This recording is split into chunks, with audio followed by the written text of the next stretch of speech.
Welcome everyone to the Disinfectant Safety program. My name is Susan and I'm really excited that you all were able to join us today. And before we get started, we're just going to go over a few rules. We do ask that you keep your microphones and webcams off while the presentation is going on. We will call you by name if there's a turn to talk or interact during the video. We will also have time for questions at the end. The chat feature has been disabled. Please note that we do have the ability to mute participants' microphones. This program will be recorded for future use by Pamunkey Regional Library. So if you do not wish to be recorded, we do ask that you keep your webcam off.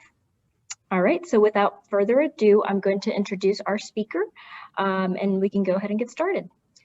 Fiorella Carwaz is a full-time public educator for the Virginia Poison Center. She holds degrees in psychology and in community health education. She has also been a certified health education specialist since 2013. Her past work includes patient education for a federally qualified health center in Maryland. She also provided youth education at juvenile detention centers in Las Vegas, Nevada. She joined the poison prevention world in Oregon when she became the educator for the state. And after working 5 years at the Oregon Poison Center, she decided to move closer to her family and took the educator position at the Virginia Poison Center. Fiorella has expertise in social media communications, large-scale prevention campaigns, and low literacy interventions. So welcome, Fiorella, and thank you so much for agreeing to do this program for us. Thank you so much. All right. Well, welcome everyone. I will have, yes, an actual PowerPoint presentation, but before we start doing that, just wanted you to really, see my face and let you know I'm actually in the office, but I am practicing social distance, so just alone in my office. All right, so let's get started. Let me share my screen. So I will need, it says host disabled participant screen. Would you mind, Susan, either at me as a host or, let's see.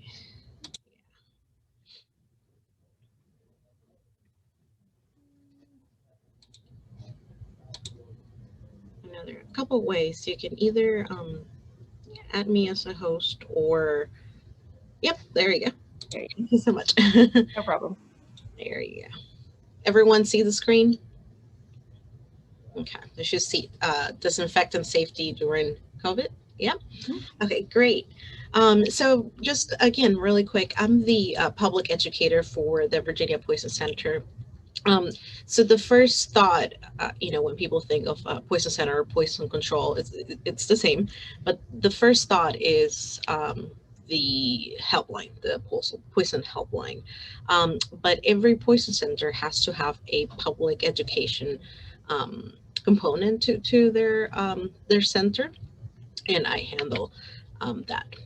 So I don't necessarily work with healthcare providers, but I work extensively with the public. Let me see. Okay, let's see. All right, so who is the Virginia Poison Center? So basically, who works at the Virginia Poison Center? Well, we have nurses that specialize in poisonings. Let me see if I can get this.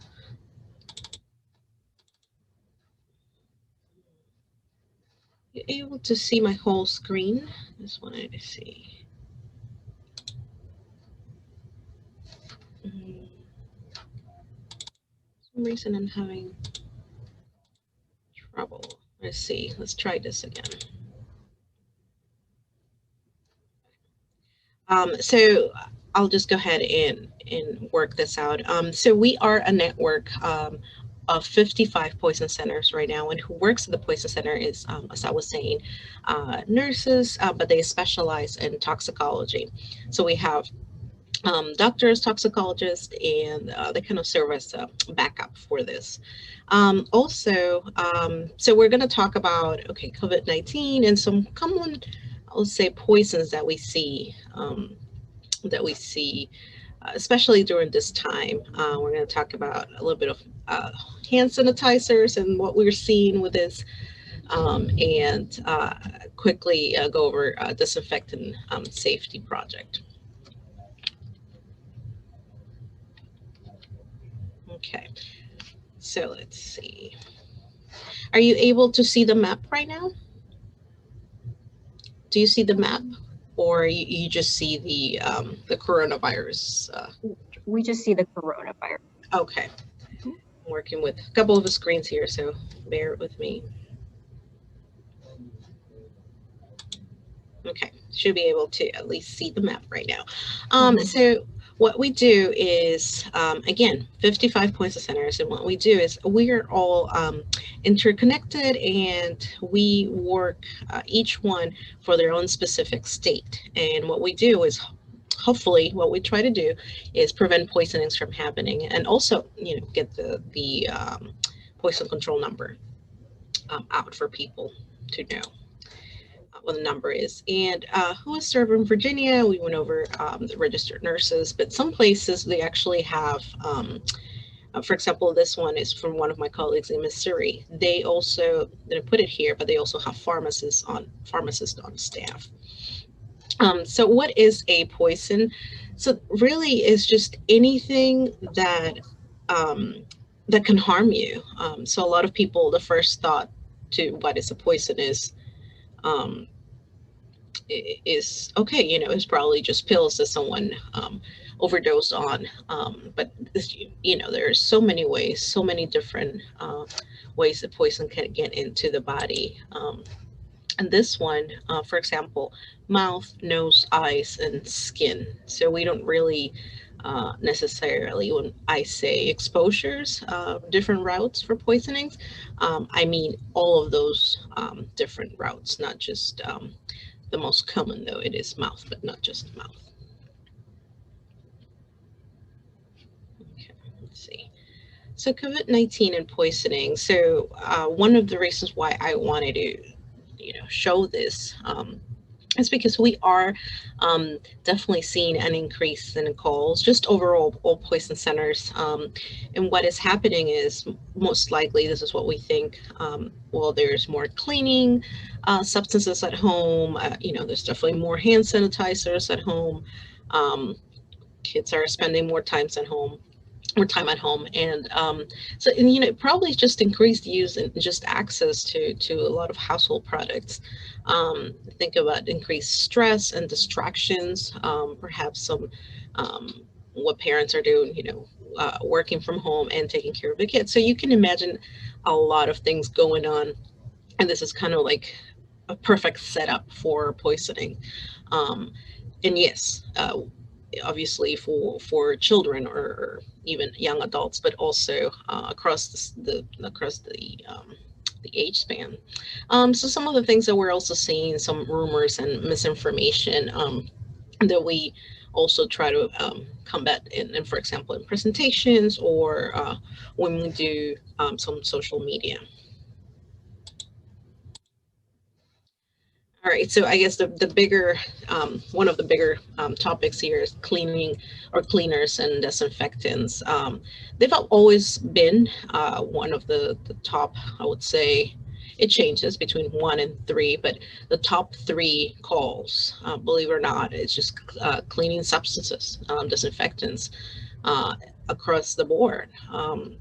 So we have, again, we have frequent, regular use, misuse and mishandling, and definitely poor storage. So when it comes to small children, for example, let's say not that small, 6 and younger, the last one, the way people are storing things, it's a huge component to this, because sometimes they place it on other containers, perhaps they're containers that are, they had actual drinks before and people just pour them there, or for a second they just put it in a glass, or they just leave the cleaning or disinfecting substance on the counter, even if it's just for a little bit. Again, what we've seen a lot is definitely tied to poor storage. So it only takes a little bit, time for a child to get into it. Um, and one of the things a lot of people, don't mention this, but yes, we definitely get calls, obviously, for children. That's what people know us for. But also for perhaps adults with some developmental disabilities. Perhaps we also get calls on perhaps older adults, so seniors that they didn't put their glasses, let's say, and they confused maybe eardrops for eye drops. Things like that. So we definitely have good bit of that as well. And that's what, proper storage is. It's a big deal. You just want to make sure you're putting the right things that are edibles, things that you eat, versus disinfectants that are in complete different places, because this can happen, and this can happen to anyone. I always give the example of a young mother that is probably, running around with, I don't know, maybe 3 hours of sleep. Um, you think about, stress, the lack of sleep, and just, being in a complete, being a mother for a first time, let's say, or even a dad. You can easily confuse even medications that are, perhaps for your spouse, or for yourself, or even for the dog. I mean, it is not unusual, especially if the medication bottles look the same. So, I can also talk about medications. It's one of the big, I guess, things that we get calls on, besides cleaners and disinfectants. Let's see if I can try to make this a little bit bigger for you guys. So there is difference, correct? So what are cleaners do, sanitizers and disinfectants? We got this information from one of our outside partners, that they specialize in anything that has to do with disinfectants. So, for example, cleaning. Okay, what does it do? It just removes dirt and impurities from surface. So, it's something that we all aware of. Sanitize, and then we go one step further. So they are able to lower the germ count. So, and then we go to disinfecting. That's when the germs are killed. Um, and for the most part, depending on how strong the substance is, the more troublesome it can be. And again, for cleaning, you can use these things in most surfaces, sanitizing household surfaces, food contact surfaces, sometimes disinfectant. Usually, this kind of thing is more is used for medical settings, and some household surfaces. And what can cleaning do? What is effective again? So we talked about maybe can remove some germs, but not kill them. Sanitizing can actually, yeah, perhaps kill some bacteria. That's what it's there for. And disinfectant would actually make sure that kills bacteria, fungi, and certain viruses.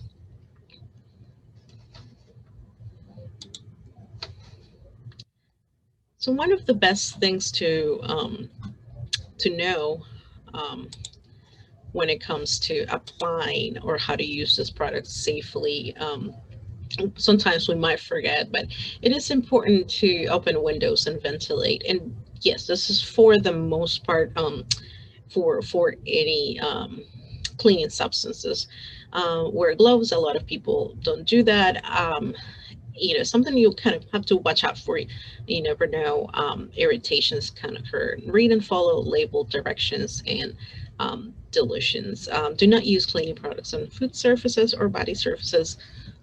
This is something that hasn't been proven to necessarily work on food surfaces. If anything, you could be exposing yourself to to poisoning.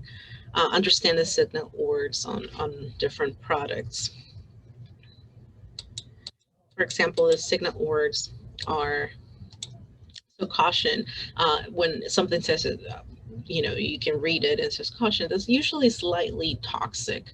Um, if it starts with saying with a warning, that's we're talking about a little more on the moderately toxic side of things. And every time you see something that's danger, obviously we know that's a highly toxic product and could potentially cause permanent damage, and yes, including death. I'd like to put this picture up. Let me see if I can. Let's see. Okay. So I know it's a little bit smaller here, but I can also welcome you to follow us on, for example, social media. Um, I will tell you what the bottom line of all combinations is. To just not mix any cleaning products. Sometimes we are tempted to mix cleaning products and thinking, they might work better in cleaning, but there's a reason why they are the way they are. Some kind of combinations that are come to mind are, for example, bleach and vinegar. That's something that obviously we don't want to mix. It produces a toxic gas, chlorine gas. Bleach and ammonia, a lot of people know this one. Bleach and ammonia produce a toxic gas called chloramine, and causes shortness of breath and chest pain. This was very interesting. There have been cases when a person has cleaned and then quickly they went ahead and, for example, used the bathroom to urinate. Well, that's contained ammonia, and it's good to, if you used bleach, to just wait a little bit before you start to use bathroom for that. Bleach and rubbing alcohol, it's also a known combination. Hydrogen peroxide and vinegar. A lot of people actually, when they call, they think, for the most part, vinegar, it's pretty safe, but because they don't sell it as a cleaning substance. But that's also one of the combinations to watch out for. But bottom line, I would just say, just avoid any mixing of substances. That's just easier, instead of remembering, something that's basic or something that's acidic, and all those combinations. Safest storage. So this is, for example, kind of think about remembering that there is no such a thing as child-proof. Safest storage means, for example, putting things up away out of sight. And we like to say preferably locked. Locked helps a lot if things are locked, because, for example, if they're young children, they will climb up before they even walk. They're excellent climbers, and they will get to high cabinets or even counters. If anything, I mean, we do hear of children that have fallen just from trying to get to, perhaps colorful pills or colorful cleaners. For example, in the picture, you see a couple of things that look alike. One is alcohol and one is just water. If you look at it, it doesn't seem that enticing, but if you look at it the right, we have Gatorade in the other one. I believe it's a Fabuloso, one of cleaning substances that actually smells pretty good. So that's a little more eye catchy. So if you can see that a child can easily get into it. Hand sanitizer. So yes, we have gotten more hand sanitizer calls for sure. Pretty much every poison center in the country.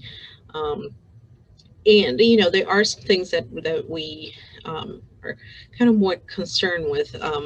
Many of them have really high alcohol content, and this is something that it's useful for what we need in times of COVID or coronavirus, but definitely it needs to be supervised, the use of alcohol. Um, and usually, often hand sanitizer is not safely stored. So A lot of times they come up with very kind of really neat looking hand sanitizers. I don't think I brought mine, but some are really, eye catchy, and some even have glitter. So a lot of parents, can give it to their children to use.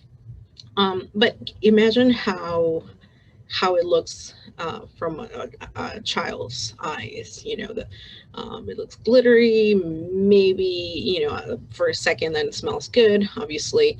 For the most part, if they try it, they taste it, then, obviously it's not a pleasant thing.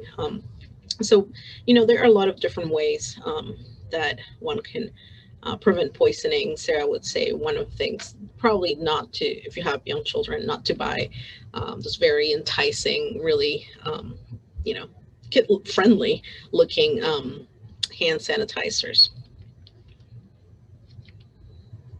And we just talked about uh, supervise children when using hand sanitizer. Use only a very small amount. Watch for your eyes. Yes, we do get some calls and where this happens. Bottles up high, and just again, just kind of avoid having children carry, especially small children carry this. As you can see, that's what I was looking for. One of those really kid-friendly looking hand sanitizers. And before I get into the whole sanitizer it slide, then I start talking about a project that we did on disinfectant safety. But I wanted to mention, you are aware of the FDA and how they have periodically, because the list grows, it just grows and it goes on and on and on sanitizers that have been tainted or with methanol for the most part. So this is obviously something of concern, and for the most part, the majority is they are from other countries. However, they have had cases that the manufacturers are in the U.S. So I do recommend that you check out the FDA's recall hand sanitizers on their website. Periodically is fine. The biggest concern with this is not that if you're going to use it just normally how you would, uh, it, it doesn't seem like it would be, expect something that would be too detrimental towards you.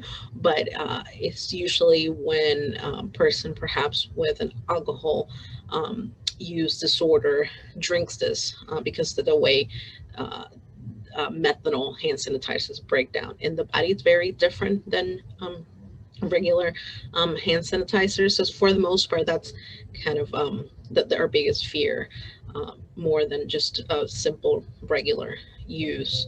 Uh, but yes, we definitely, if you find out that your hand sanitizer has methanol, if you look up the FDA recall list, yes, it's best to dispose of it. So throw it away. Don't use it. But let's say you used it once, it most likely be okay.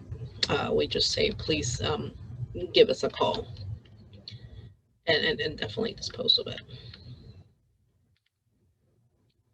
So we worked with the National Pesticide Information um, Center on a project with a poison control in the Virginia Poison Center in Oregon. So we decided, this was pretty much just about 9 months ago, the beginning of the pandemic. We decided to do a lot of infographics and put them on our social media pages, especially Facebook, and we keep them there, and we share them every now and then. So we just wanted to get a lot of information out for the community, because there were so many questions coming up, even for them. And even though it says pesticide, if you think about it, what is pesticide, right? They are used to, they're used to getting calls when it comes to hand sanitizers and even disinfecting. Is there, you know, and cleaning substances as well. So we came up with a Q&A project. We got about 20 or so questions and answers. So I just have a few today with you, but I can definitely share more if you're interested. There's a link to all of them. Um, so it's safe to have the kids help clean and disinfect their home. Um, for the most part, if it's just soap and water, it's fine. Obviously, depends on the age. Young children, I mean, they like to imitate behavior, so we better not have them, handling any actual cleaning substances other than perhaps just water, soap and water. Um, when cleaner, never leave the cleaning product unattended and do not transfer chemicals to water bottles or other containers. Once you're done cleaning, remember to always store the cleaning product where it's supposed to go. Is it safe to use bleach on food preparation surfaces? So this is also a question that MPIC, the National Pesticide Information Center, got, and we also got quite a few as well. So for the most part, the answer is no. But look to see if your product has instructions for disinfecting food preparation surfaces. So the key takeaway here would be look for the label of your product. Not all bleach products are made the same, so perhaps it has a very, very small amount of bleach, and it is okay. So it's very important to just read what the label says. But overall, I mean, if you just have bleach laying there and you're just gonna uh, wash your food with it, that's usually that's something that we do not recommend. You could potentially be exposing yourself to a poison. I can't find disinfectants or hand sanitizers at the store. I saw a recipe online, to one of those do-it-yourself projects. What are some of the risks? So one of the biggest things is that what you make them home is not going to be backed up by FDA or anything like that. So even though, I mean, perhaps a chemist would feel quite comfortable doing something like this, maybe a pharmacist, but it's just, you just never know when you're doing and combining things. So we prefer that you don't do it. So even too much of a low toxicity ingredient can be harmful. So again, something you made, so there's no label. That means there's no guidance. What you're gonna wear, if you're gonna wear gloves or not, protective equipment. So we just recommend that it's best to leave this to the experts. Will my protective equipment still be effective if I try to disinfect masks or gloves for COVID-19? So we get this question a lot, and the first thought, um, this information wasn't shared enough, and I think for the most part, I think a lot of people know the answer to this, but I just still wanted to put this up here. So disinfectants are not for disposal protective equipment like gloves or masks, the regular things that we use out there, that could damage equipment not listed on your label. If you use disinfectants this way, your health may be a risk, and risk increases if you inhale disinfectant or if it gets on your skin or in your eyes. So I would say, definitely for something that you can do at home, this is not good practice. Now, in some hospital settings, they use different types of disinfectants or other ways, to disinfect their equipment. But that's completely different than something that you can do at home. And what they do is they use what use is equipment that can be used again and again, not like the disposable ones. I sprayed a disinfectant on my hands. What do I do? So disinfectants are not hand sanitizers. So they're not for human, skin, and not for pets either. Follow the first aid instructions on the label as soon as possible. But one of the things that we definitely recommend is for sure thoroughly rinse or wash the skin because it might already start to cause some kind of irritation. And you've probably have experienced this. Um, I think for the most part, a lot of people, even if by mistake or accidentally, so you spray some, or maybe when you're cleaning, you didn't put your gloves on correctly, or you just didn't put them on. Again, if you feel like that is definitely not feeling okay, there kind of some rashes that are happening in your hands, you're more than welcome to call poison control. We don't necessarily just take calls that are you know for example, overdoses or pills and just that. We also are answer calls anywhere in between from mild exposure cases to even information calls. So a lot of people don't know that we do have a fair amount of calls that are just information calls. The number is 1-800-222-1222.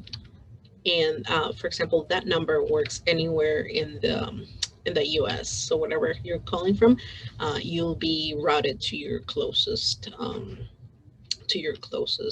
poison center. So we are here for you. So we are open 24 hours a day, 7 days a year, in the whole year. We do not take any time off. We have many of our tox nurses actually are working from home, so they're able to connect and answer calls there. It's fast, free, confidential help. Again, registered nurse or pharmacist. Here at the Virginia Poison Center, we have registered nurses and with lots of years of experience, and then they have to sit down for toxicology exam, and then they're overseen by a medical toxicologist. Save you money. Well, the reason why we put it here, it's also because it avoids unnecessary medical treatment. For the most part, the majority of the calls, so there's a poisoning happening. The majority of the calls that when you're calling from home can be safely handled at home. So the level of expertise kind of work this way. Let's say if they think you need to go to the ER, this is something that, okay, a poison nurse said this is something you need to go to the ER. What they're going to do, they're actually going to contact the nearest ER to you, let them know that you're coming, to kind of brief them on, obviously we're sending to the ER. We think, time is of the essence. So get them ready for you. Once you are there, we are aware of your background, what's going on, what happened, and then we follow up each case. We follow up until the person is finally able to go home, discharged. So a lot of people don't know that. Why do we follow up? Because at any point in between, there could have been other substances, maybe even unknown to the person, that a poison nurse is able to talk to whoever the nurse in charge of the ER is, or perhaps even the doctor. They specialize in the ER, getting you stabilizing you, right, getting to that point. But we specialize in poisoning, so just kind of like for thanks to a detective work, we will be able to help out and see, well, what your signs and symptoms are. They seem to perhaps kind of correlate to some kind of poisoning substance. And this is probably what it is. And they go and do, again, a lot of pretty much investigative work. Even if you can go back and think about medications, they do the same thing. Calculations, what's worst case scenario. So there's a lot of help that can be that you can get from your local poison center. And yes, a lot of people want to avoid the ER, um, especially nowadays, and that's totally understandable. But we will help you out when it comes to poisonings and let you know, so you have that kind of peace of mind.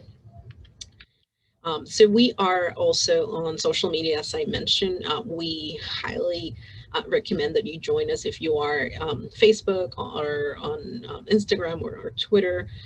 It's just VA Poison Center, so Virginia Poison Center. You can look us up, and we do try to put up perhaps some latest hazards, some things that we either we hear from our network of poison control network, or also local hazards, seasonal hazards as well. Usually when it gets colder, when we get a lot of perhaps more antifreeze calls, so we also get this information out. Um, and we try to keep very relevant. We also do very short talks, about 15-minute talks on Facebook, depending on a topic that we chose. So we highly recommend you follow us, again, just via Poison Center. And this is a call to action to know the Poison Center number, and have it handy. Is the 1-800-222-1222. If anyone is interested, we can coordinate, and we can also send you magnets or stickers. And they're obviously free, and you can use them and put them in places that are very visible. And that is it for the presentation portion of this talk. So you are more than welcome. If you have questions, I'm here to answer them. Thank you.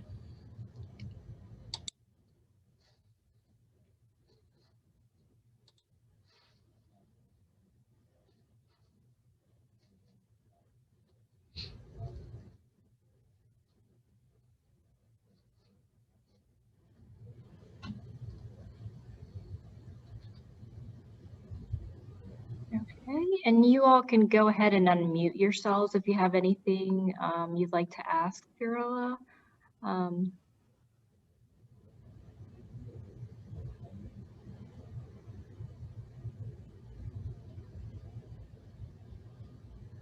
No questions? All right. Well, I hope you take advantage of all the information that Fiorella has given us. It's a really good idea, for example, to have them on social media in case another question pops up, or if you have anything else you'd like to look at. Fiorella, is there anything else you'd like to say? Yeah, no, I just wanted to say if people are interested, I can also send out stickers and magnets. I don't know. Do you have them at the library? Any magnets or stickers? We don't have any at the moment, so if you could send them to us, that would be great. And then the patrons would be welcome to just come in and pick them up. Okay, yeah, we'll definitely coordinate that. A lot of people are very interested in this kind of stuff, but yeah, no, thank you for having me. I mean, I think this is one of those topics that people were really, interested in. Absolutely. Thank you so much for joining us. Thank the patrons for joining us. If you have any questions, you're always welcome to call the library, and we can forward them to Fiorella as well. All right. Well, thank you all for joining us. You all have a great day.